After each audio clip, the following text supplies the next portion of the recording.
Hello, my name is Lydia Gunn, and my research investigated the impact of art activities on the mental health of college students. I just want to take a moment to thank my research advisor, Dr. Betty Shannon Pravat, for all the help that she's given me during this project. I just want to start with some background information about mental health in college students. As many of you know, the prevalence of mental health issues among college students has been increasing. According to the American College Health Association, levels of overwhelming anxiety among college students have increased by 8% between 2015 and 2019. Additionally, the COVID-19 pandemic has negatively impacted mental health in college students, increasing levels of stress and anxiety. Despite these increased levels of mental health issues, many students do not seek help from professional therapeutic intervention or counseling services. A lot of the reason that students don't seek help is because of societal stigma surrounding mental health, students' discomfort interacting with unfamiliar people through online modalities, and overall distrust of counseling services. Mental health issues have been seen to negatively impact students' academic motivation, concentration, social life, and physical health, including sleeping patterns and dietary habits. So because of the increased level of mental illness and the lack of students seeking help when they need it, a lot of clinicians have been exploring art interventions as a way to supplement existing student mental health resources on college campuses.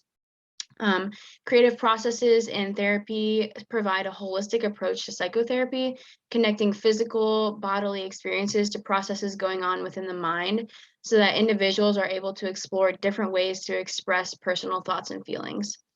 Creative environments and methods of communicating often feel safer than conventional therapeutic settings. And there are many different forms of art that can be used as an intervention for mental illness, including painting, sculpting, music, dance, film, role play, and many other things. And in this research, I am specifically focusing on visual art, just to explore how an unstructured visual art activity lowers or affects the stress and anxiety among college students. So again, my research question is, does a visual art intervention reduce levels of stress and anxiety in college students? And for my research, I had 19 participants, and they were recruited through emails, social media, and a class announcement by professors. I had 4 separate art sessions. One was in December on reading day. The second one was also in December during exams. And then I had one in January at the beginning of the semester, and then one in February with a research methods class. During each session, I had participants do a pre-test, an art activity, and then a post-test. And the pre and post assessment included questions from the PSS-4, which is the Perceived Stress Scale, and the GAD-7, which is the Generalized Anxiety Scale. And those scales just ask questions about their mental state. The pre-test asked questions about their mental state during the current day, and the post-test asked questions about the current moment, directly following the art activity. For the art activity, I provided a wide range of art supplies, including markers, crayons, pencils, paint, canvases, pretty much anything that the students could want to be able to create an art project. And then I also gave them the prompt, what brings you hope? What is something that you've held on to this year or this semester that just brings you joy and hope to your life? And I encourage them to make their art project based on that thing. Other than that, the art creative process was completely unstructured. This is an example of something that I made during one of the sessions. It was just kind of a mindless creation. I painted it. That kind of helped me process something that brought me joy and hope. And it was just something pretty that I wanted to make. So that's an example of the kind of art that was produced during the sessions. I did not get permission from students to use images of their artwork, so I can't include them here, but this is a pretty good example of things that I saw. So again, the question was, does a visual art intervention reduce levels of stress and anxiety in college students? And my analysis was that yes, it does. So here we are looking at my graphs and my table of means and standard deviations. In order to determine if there is a change in stress scores for the 4 groups following the art intervention, I conducted a 2-way repeated measures ANOVA, and results showed that there was not a significant interaction between change in stress and group, meaning that there were significant differences in stress levels among groups. So each group had stress levels that varied from each other. Despite the groups having different levels of stress, results showed that there was a significant main effect for time, indicating that stress scores were significantly lower following the art intervention. While each group had differing levels of stress overall, all groups had similar reduction in stress following the intervention. So here on the graph, you can see the average stress at pre and post intervention for each group. And you can see that each group had a significant reduction, but it looks like January had the highest reduction, going from about 9 to about 4. So you can see how it crosses over the 2nd December group, which seems to have the least reduction. Again, all of them seem to have the trend of reducing in stress, and you can see that in my table of means and standard deviations as well. And here we have my analysis of anxiety.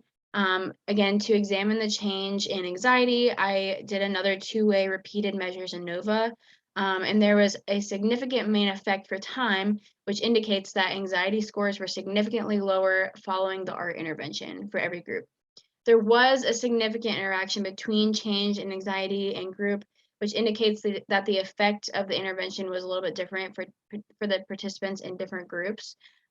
So specifically, the first group in December had a much lower level of anxiety than the second group in December. So the second group, which is the orange line, had a really, really high level of anxiety at about 19. You can see that on my graph there.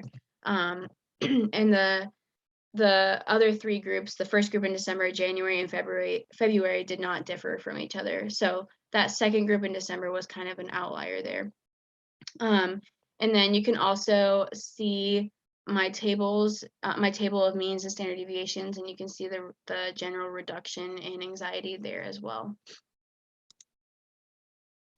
So again, my results did show that participants experienced reduced levels of anxiety and stress following the art activity, but these results should be analyzed through some limitations.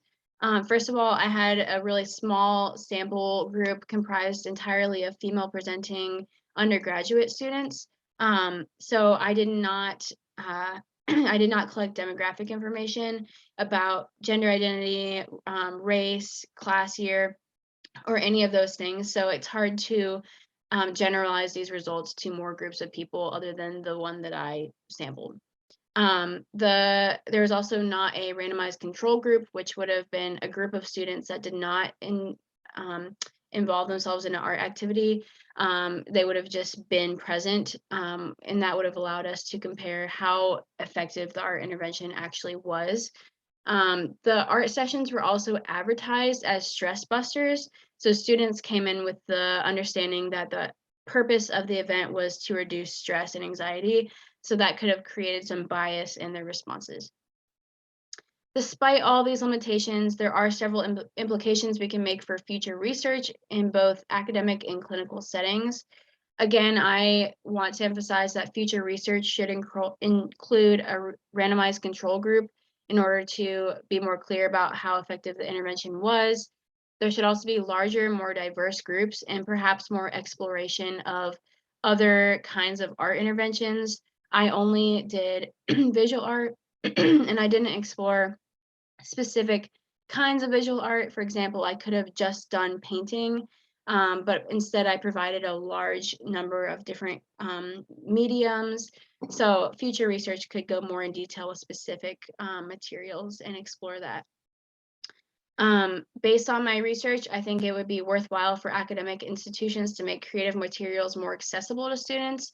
That could be as simple as leaving colored pencils and paper out on tables for students to draw, or creating student groups to create art together and share their experiences, and just create a space where mental health is talked about in a community. I think that's really important. I think implementing these easily accessible art resources would really help students with mental health issues and take some weight off of the clinicians at school counseling institutions. This does not mean that giving students access to art materials will completely replace clinical therapy, but I think it's still helpful to give them resources that will help them manage their own stress and anxiety. I would like to emphasize that there should be caution taken when implementing art activities that are dealing with any kind of mental health. Only trained art therapists should conduct psychotherapy using art. I think it's important to provide spaces where students can make art and be in community, but that is not the same thing as providing art therapy, which should only be done by a professional. Giving art students these resources for art making teaches them how to regulate and express their emotions in a healthy, productive way. And I think it's important to address issues of stress and anxiety, which can lead to other mental illnesses early on before it becomes really severe. And art activities give a way to do that. My research supports findings of other studies which have found art interventions like this one to be effective in reducing stress and anxiety. If you have any questions or concerns or thoughts about my research, please contact me. This is my email. And now I will turn it over to questions. I'm really thankful that you all took the time to listen. Thank you so much for being here. And I look forward to answering all your questions.